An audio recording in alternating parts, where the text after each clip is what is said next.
Hello, I'm ABX Toycat and welcome back to another top 10 video. Today we're going through the top 10 features in Title Update 31. There's so many features in TU31 I think even a top 5 wouldn't do it justice. So now that it's been a week we've experienced playing around with all the features, I figured I'd go through what my favourite features are and what some features I really like are with today's video. So please do all like it if you do like it, because it helps out the channel and lets me know you do like it. But let's get straight into it already, shall we? So let's start with number 10. What is the 10th favourite feature here? And you know, in any other list of updates there's almost be an insult, but there's so many features in this update, I really don't feel like this is an insult, because I really like the new potions. So there's two new potions, if you do not already know, the potion of leaping, the potion of water breathing. They're both really cool for different reasons, and I like that they're both pretty situational. So this one, for instance, the potion of water breathing, you can see, allows me to swim under water. That's really awesome, because the enchantment for doing so right now is kind of rare, and you need it on a helmet. You need lots of specific stuff, whereas the potion of water breathing, although it requires you to go fishing and stuff, it is reasonably easy to brew. And the potion of leaping is also quite cool, because, you know, even though again, it requires a specific item, which is now a lot more common. It's still got some really cool stuff to it, where you could use it in survival to save your life. You could use it, you know, in like a fun custom map, or you can even use it in PvP to like throw at someone else to have some tactical use there. Like, there's fun things you can do with it, and that's what I like. I think it adds a lot more fun to the game, and since it also reduces the amount of falling damage you take, it has a little bit of strategy as far as that goes too. So yeah, two new potions, both of them are pretty cool. Let's give it both the effects, because we don't really need them so much right now. They're only number 10 because although they are both quite cool, they are both quite situational too. They don't come up every single game, they'll just come up every now and then. It'll be nice, but it's not number 9 nice, which speaking of that, is actually the new fishing system. So the new fishing system is quite cool in my opinion. I really think it's something that you can just sit there and do for a while. You know, obviously you probably won't see this in video because it'd take like, you know, I'd be spending 20 minutes fishing and probably get nothing, but like, or like I'd get like 5 things. So yeah, it's not the greatest thing for videos, but if you are just playing Minecraft and you want to change your pace, you know, if things going a bit too fast, being killed by too many things, then I think fishing is just one of the most calming things you can do, because so much of it is just sitting here, you know, reflecting on yourself, reflecting on the you know, the cow we see in the background, and we just got an enchanted bow. Oh wow, that was rare, with power 3 and infinity. If that is not proof as to why the new fishing system is awesome by itself, I don't know what it is. So yeah, basically, I love that so much. But yeah, basically the new system can get you more than 20 different drops as opposed to one. It can get you a new type of potion ingredient, it can get you all these different things, and that's why the new fishing system is awesome. So yeah, we've got a power 3 infinity bow now to go with that. I might need to bump fishing up on the list after that little drop. So yeah, that's number 9 right there. But what is number 8? So you probably saw number 8 already, because it's pretty big. And it's actually custom sized Nether portal. So a lot of people always keep telling me this is a secret feature, but it was in fact on the changelog, and it was one that I was looking forward to before the update, but didn't really do too much experimenting with it. I love how the arrows just go missing through the portal. But yeah, it's something I didn't do too much experimenting with, you know, like, because I figured, you know, it's just bigger Nether portals, right? But, you know, I was kind of wrong, because as I experimented, and I have a video coming on loads of cool things to do with it, there's so many amazing different things you can do with these custom-sized Nether portals. You can just basically, we've gone from having the, you know, the basic Nether portal, which looked kind of okay, to having this thing. And you can see I've blocked up a river, and I've actually made a dam out of a portal, but you can also make stuff like, you know, slightly different shaped portals. You can make amazingly weirdly shaped portals, and basically this just makes the Nether portal a brand new way to make something cool, because before, like I said, the portal to the Nether was always going to be something boring. Now you can have your portal to the Nether be a key part of your build, and that's pretty awesome if you ask me. So yeah, that's why it's feature number 8 here. It's really awesome. A lot of people think it's secret. It's not actually, but it's still pretty cool and worth you know, checking out. If you haven't built a large Nether portal yet, it's really fun. It requires a lot of obsidian even without the decoration blocks, but it's totally worth it. So yeah, that's feature number 8. Feature number 7 is going to have to be the brand new rabbits. So rabbits are actually the 1.9 rabbits, not the 1.8 rabbits. It doesn't matter too much, but it is important for what I'm going to say, because although a lot of people have been having problems actually spawning rabbits, so let's go get a gold desert rabbit now.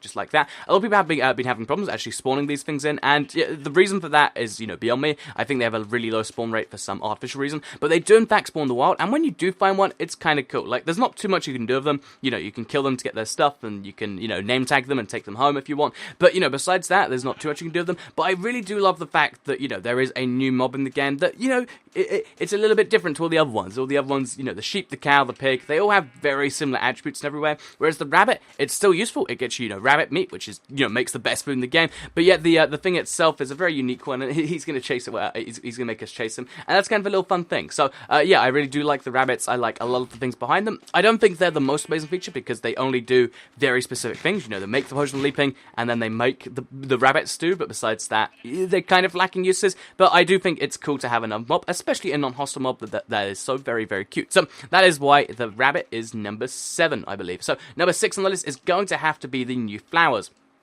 new flowers are really, really cool. They're found in new biomes if you don't know, and basically this, changes the system from having 2 flowers to having like 14 flowers, and the reason that is so great is because it just makes the Minecraft world feel so much more varied, and, finding these different flowers is actually somewhat of a challenge. Like, before it was like, find the red flower, find the yellow flower. If you don't find them normally, oh, you bone meal the ground, you have both. Now finding each flower is kind of a challenge, so if you want to get this specific flower right here, you're gonna have to find, a flower forest, and you have to find them spawning naturally. If you want to find the sunflower, you need to find a sunflower plains, and there's something kind of nice about that. They're a little bit exclusive, and you can make a really cool flower garden if you, go out for the effort and you find all of them. So yeah, I think the reason they're extra cool is because if you want to have a really chilled out day, you can just do a flower challenge. You can be like, I'm kind of bored of doing all this, like, killing the wither and stuff like that. What I'll do instead is I'll just go collect some flowers. And although it's, not quite as challenging, of course, it is something that does take some time and will require a little bit of effort. So yeah, I think finding all the flowers is fun, and, just in general, having new flowers is pretty awesome. So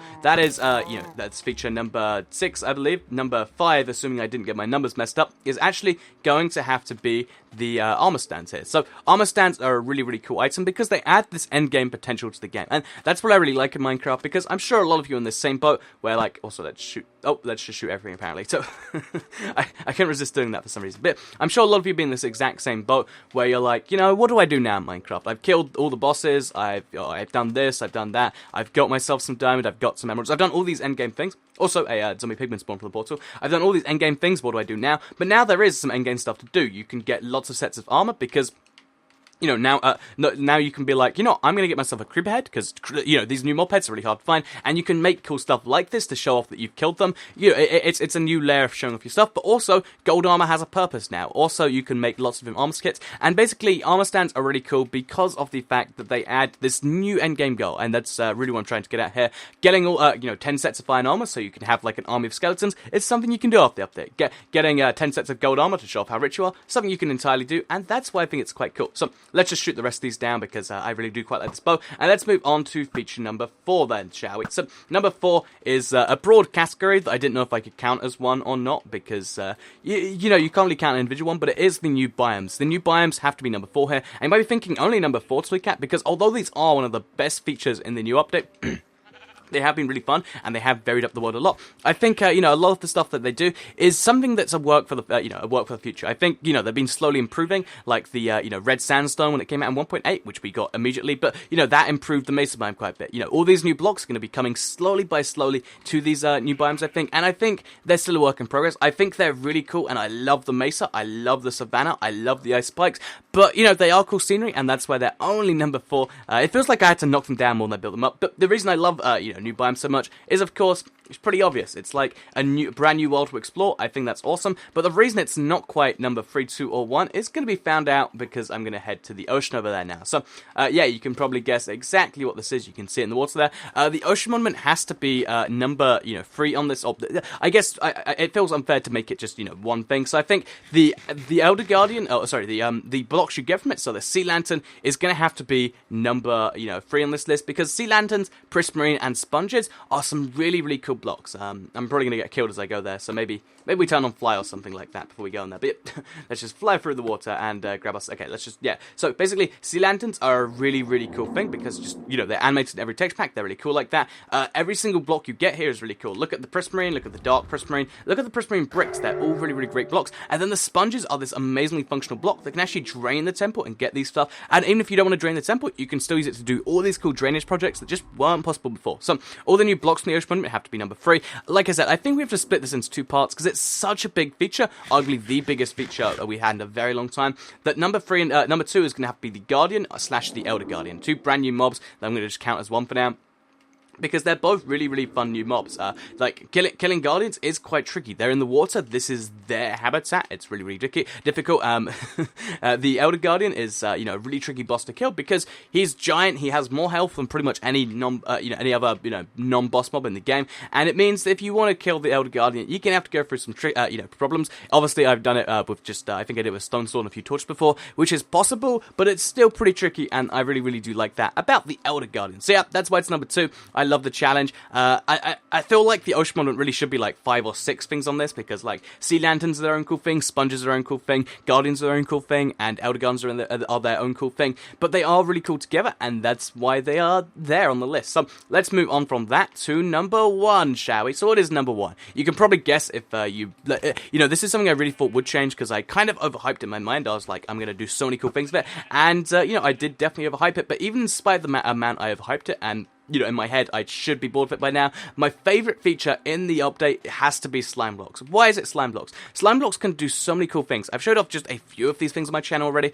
Stuff like you can make an anvil launcher. Stuff like you can make, you know, an automated, you know, flying machine or a missile cannon. You can do all these cool things. But you know, that's only the surface of slime blocks. I'm showing you the most basic of things here. Like, there's so many cool things you can make. You can make stuff like this, where you just launch yourself up like a mini trampoline. You can make stuff where you launch, you know, boats into the sea. You can make all these amazing redstone contraptions using slime blocks, and I love the creativity they bring to the game. It's everything good about Minecraft, these blocks are, because, you know, they've introduced this brand new mechanic, and it's a basic mechanic. It's just you jump on these blocks, but it's still one of the coolest mechanics we've ever had in Minecraft, and that's why I think it's pretty cool like that. So yeah, that is gonna have to be number 1. My favorite block in the update is the slime block. It is the coolest block in the game. It's green, it looks awesome, it does awesome, and I just you know, I feel like more blocks like this would be needed. I don't know what I mean by that, but I feel like just the customization slime blocks brings to the game is something that really they could take note of for the future. I feel like, you know, if we just get like 2 of these blocks in update, I'd be fine with pretty much nothing else. But that's just my opinion anyway. So yeah, that is my top 10 features in TU31. I'd love to hear what you think in the comments down below. Do you agree with my list? Do you disagree with it? And I'd also, you know, very much appreciate if you did like the video.